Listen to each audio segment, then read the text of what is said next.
Más de 14 millones de californianos podrían verse obligados a entregar el control de sus cuentas bancarias antes de marzo de 2026. No es un rumor de Internet, es el efecto directo de una nueva ley estatal que acaba de ser aprobada en Sacramento. En ciudades como Los Ángeles, San Diego y San Francisco, miles ya están recibiendo notificaciones oficiales. Algunos creen que es una simple actualización administrativa, otros hablan de intervención financiera masiva. Pero aquí está lo inquietante. El Estado ahora tiene autoridad ampliada para congelar, transferir o reclamar ciertos fondos bajo nuevas reglas de cumplimiento obligatorio. ¿Estamos ante protección al consumidor o ante el mayor avance del gobierno sobre el dinero privado en décadas? Quédate conmigo, porque lo que descubrimos cambia completamente la narrativa.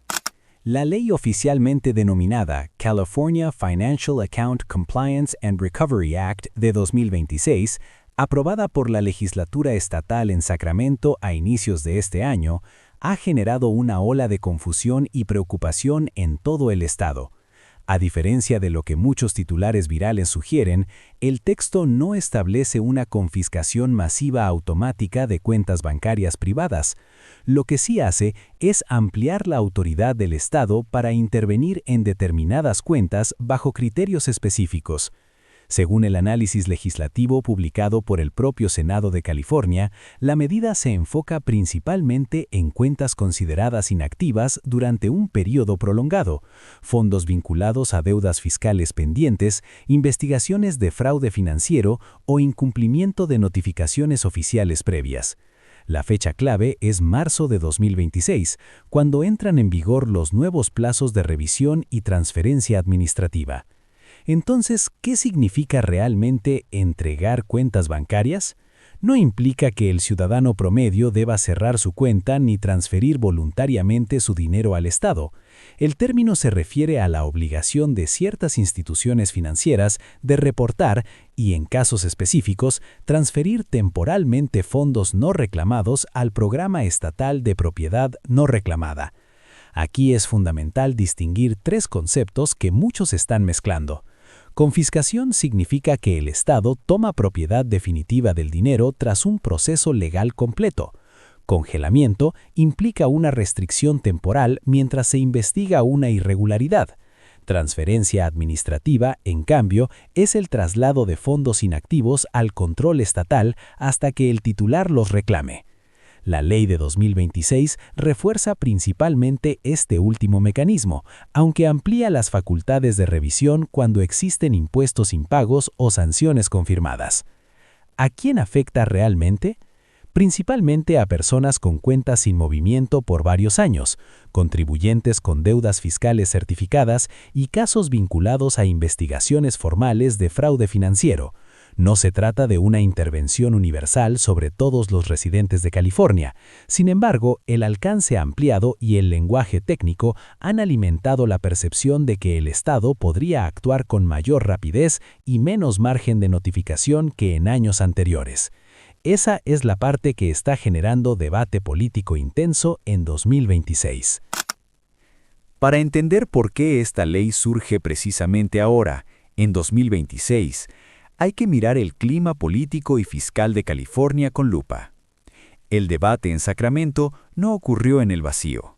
El Estado enfrenta un escenario presupuestario más ajustado que en años anteriores, con desaceleración en ingresos fiscales vinculados al sector tecnológico y mayores compromisos de gasto público en programas sociales e infraestructura. Según reportes financieros estatales publicados a comienzos de 2026, el déficit proyectado obligó a los legisladores a buscar mecanismos más eficientes para recuperar fondos no reclamados y fortalecer el cumplimiento tributario.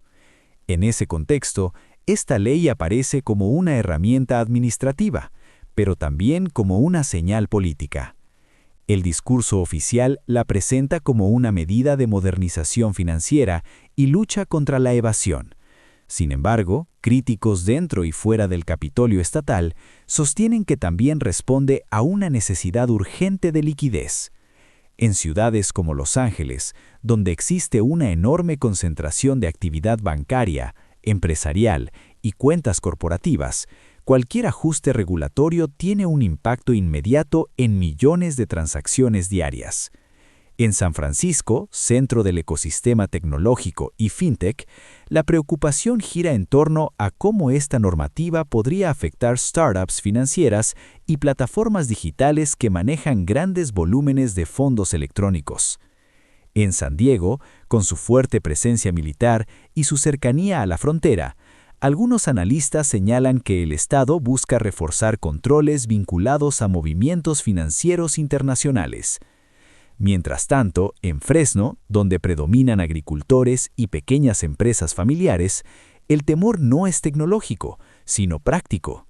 Errores administrativos podrían traducirse en bloqueos temporales que afecten la operación diaria de negocios con márgenes ajustados. A nivel nacional, también hay que considerar la relación con políticas federales impulsadas desde Washington, D.C., especialmente en materia de transparencia financiera y supervisión contra el fraude. California suele adelantarse en regulaciones que luego marcan tendencia en otros estados. La gran pregunta es si estamos ante un esfuerzo legítimo por fortalecer el cumplimiento financiero o ante una estrategia indirecta de recaudación en un momento de presión presupuestaria. La respuesta, como suele ocurrir en política, probablemente sea una combinación de ambos factores. Después de días de titulares alarmantes, es momento de separar el miedo de los hechos. No todos los californianos están en riesgo de perder el acceso a su dinero, pero sí existen perfiles específicos que podrían verse afectados bajo la nueva normativa de 2026. El primer grupo son las personas con cuentas inactivas durante varios años. Si alguien abrió una cuenta en Los Ángeles hace una década, dejó un saldo pequeño y nunca volvió a mover esos fondos ni actualizó su dirección, esa cuenta podría clasificarse como abandonada bajo los nuevos criterios ampliados.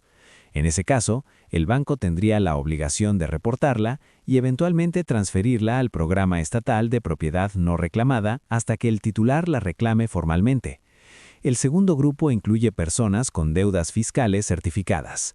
Aquí es donde el debate se vuelve más sensible. Si un contribuyente acumuló impuestos impagos y agotó los procesos de notificación previos, el Estado podría activar mecanismos de retención o congelamiento temporal. Eso no significa confiscación automática, pero sí implica intervención administrativa.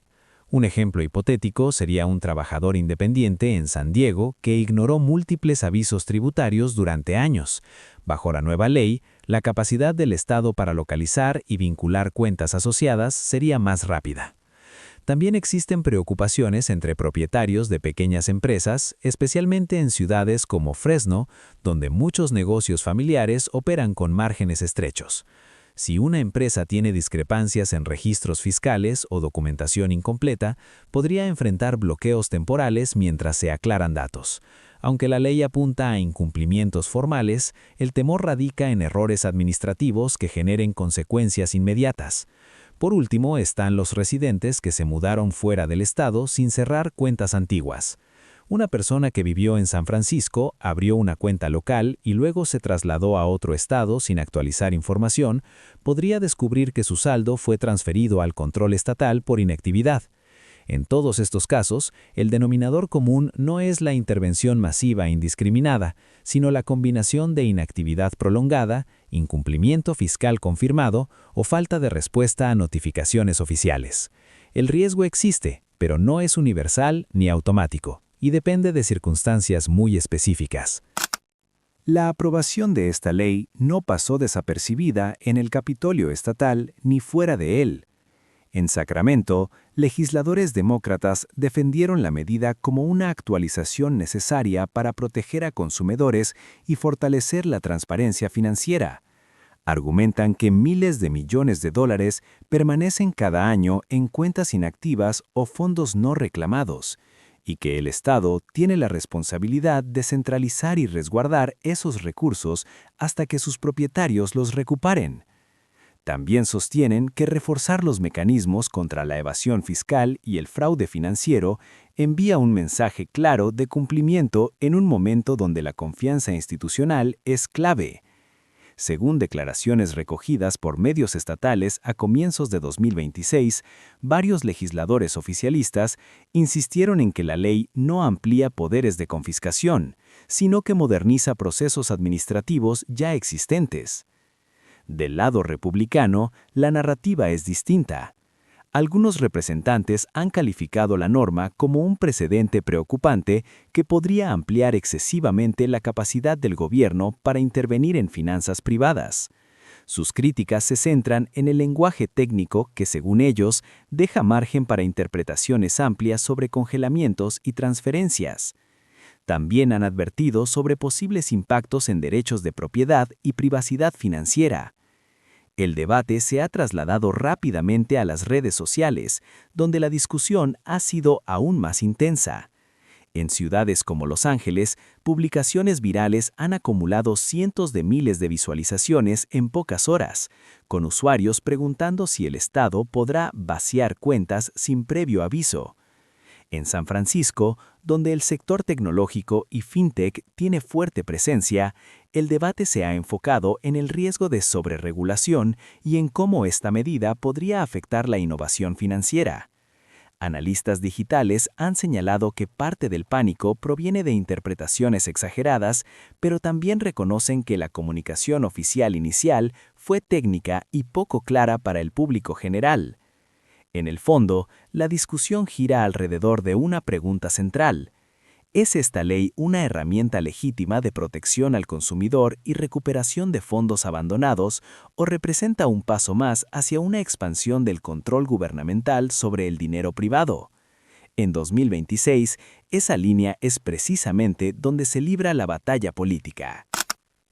Ante el ruido mediático y la confusión que rodea esta ley, lo más importante para los residentes de California no es entrar en pánico, sino informarse y revisar su situación administrativa básica antes de marzo de 2026. No se trata de tomar decisiones financieras drásticas, sino de realizar verificaciones simples que pueden evitar complicaciones innecesarias. El primer paso lógico es comprobar el estado de sus cuentas bancarias, especialmente aquellas que no han tenido movimiento en los últimos años. Muchas personas abren cuentas para trabajos temporales, mudanzas o proyectos específicos y luego las olvidan. Bajo los criterios ampliados de la nueva normativa, la inactividad prolongada puede activar procesos automáticos de reporte por parte de las instituciones financieras. El segundo punto clave es confirmar que la dirección y los datos de contacto estén actualizados tanto en el banco como en cualquier registro estatal relevante. Una notificación oficial enviada a una dirección antigua puede marcar la diferencia entre responder a tiempo o enfrentar una transferencia administrativa sin haber visto el aviso. Esto aplica especialmente para quienes se mudaron dentro o fuera del estado en los últimos años y mantuvieron cuentas abiertas en ciudades como Los Ángeles o San Francisco. También es fundamental revisar cualquier comunicación oficial proveniente de agencias estatales. En 2026, muchas notificaciones se envían de forma digital, además de física, por lo que ignorar correos electrónicos oficiales o cartas certificadas puede generar consecuencias administrativas. No se trata de asumir culpabilidad, sino de evitar que el silencio sea interpretado como falta de respuesta. Finalmente, hay un riesgo que ha crecido en paralelo a esta ley: las estafas. Autoridades estatales han advertido en múltiples ocasiones que los cambios regulatorios suelen ser utilizados por delincuentes para enviar mensajes falsos que simulan ser del gobierno. Llamadas que exigen pagos inmediatos, correos electrónicos que solicitan datos bancarios o enlaces sospechosos que prometen proteger tu cuenta son señales claras de fraude. Ninguna agencia legítima pedirá contraseñas o transferencias urgentes por teléfono o mensaje directo. En momentos de incertidumbre, la información verificada es la mejor defensa contra decisiones precipitadas o engaños financieros. Mientras el debate político continúa, la batalla legal ya empieza a tomar forma. En 2026, Varias organizaciones civiles han señalado que están evaluando impugnar partes específicas de la ley bajo argumentos constitucionales relacionados con el debido proceso y la protección de la propiedad privada. El punto central no es la existencia del programa de propiedad no reclamada, que lleva décadas funcionando, sino la ampliación de facultades y los nuevos plazos administrativos que, según críticos, podrían reducir el margen efectivo de notificación al ciudadano. Algunos abogados constitucionalistas han advertido en entrevistas con medios estatales que cualquier mecanismo que permita intervención financiera sin un proceso suficientemente claro podría enfrentar escrutinio judicial inmediato. Al mismo tiempo, asociaciones bancarias y cámaras empresariales han mostrado preocupación por la carga regulatoria adicional y por posibles conflictos con normativas federales. Aunque no todas han presentado demandas formales hasta el momento, sí han dejado abierta la puerta a recursos legales si consideran que la implementación afecta la estabilidad operativa de las instituciones financieras. En Sacramento, donde se ubican las principales cortes estatales, ya se especula sobre la posibilidad de solicitudes de medidas cautelares que podrían suspender temporalmente ciertos artículos antes de marzo de 2026. Si el conflicto escala, el siguiente paso natural sería el sistema federal. Tribunales federales con jurisdicción en San Francisco podrían convertirse en escenario clave si se alegan violaciones constitucionales bajo la ley federal. En un escenario más amplio, algunos analistas no descartan que el caso eventualmente llegue a instancias superiores en Washington, D.C., especialmente si se plantea un debate sobre el alcance del poder estatal frente a derechos individuales protegidos por la Constitución. La gran incógnita es el calendario. Los procesos judiciales pueden ser rápidos cuando se solicitan órdenes de emergencia, pero también pueden extenderse durante meses. Si se presentan demandas sólidas en las próximas semanas, no se puede descartar un retraso parcial en la aplicación antes de la fecha límite de marzo de 2026. Esto añade una capa adicional de incertidumbre. La ley ya fue aprobada, pero su implementación definitiva podría depender ahora de lo que ocurra en los tribunales. La historia, claramente, aún no está cerrada. Al final del día, esto no se trata solo de cuentas bancarias, se trata de confianza. Confianza entre el ciudadano y el Estado. Confianza en que las reglas serán claras, justas y aplicadas con transparencia. Para muchos en California, el dinero en una cuenta no es solo un número en una pantalla, es el ahorro de años de trabajo, es seguridad para la familia, es tranquilidad en tiempos inciertos. Y cuando una ley toca algo tan personal, es normal que genere preocupación. Pero también es cierto que la información correcta cambia la perspectiva. Entender la diferencia entre confiscación, congelamiento y transferencia administrativa nos permite ver el panorama completo, no solo el titular alarmante. Esta historia todavía está evolucionando, y lo que ocurra en los próximos meses, en los tribunales, en el Capitolio y en la opinión pública, podría definir cómo se aplicará realmente. Ahora quiero saber algo importante. Si vives en California, o incluso si estás fuera del estado, ¿cómo te hace sentir esta ley? ¿La ves como protección necesaria o como una línea que no debería cruzarse? Lee algunos comentarios, comparte tu punto de vista con respeto y conversemos como comunidad informada. Si este análisis te ayudó a entender lo que realmente está pasando, te invito a ver nuestro video anterior donde desglosamos otra decisión política que podría impactar directamente tu bolsillo este 2026. Y si valoras el trabajo serio, investigado y claro que hacemos aquí, apóyanos con una suscripción. Es solo un clic, pero nos permite seguir invirtiendo tiempo y esfuerzo en traerte información que importa.